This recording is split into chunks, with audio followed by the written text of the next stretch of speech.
It does not appear that DOGE directly is giving commands, at least as a technical matter, to the federal workforce. But the sequence of events that we saw, just within the last like 48 hours, which is essentially a public announcement from Elon Musk that federal workers would need to respond to an email, essentially eliciting a bullet point description of the work that they had done in the previous week.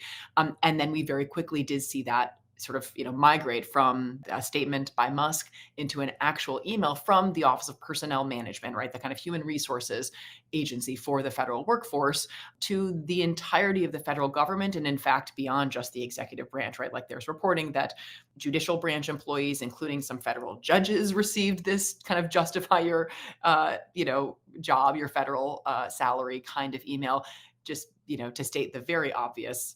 No one in the executive branch, not even the president, has the authority to tell federal judges to do anything, let alone send an email, describing their work week. I think it was pretty clear in the fallout from that directive just sort of how kind of half-baked the entire idea was, in that a number of agencies were understandably very concerned with having their employees respond to such an email.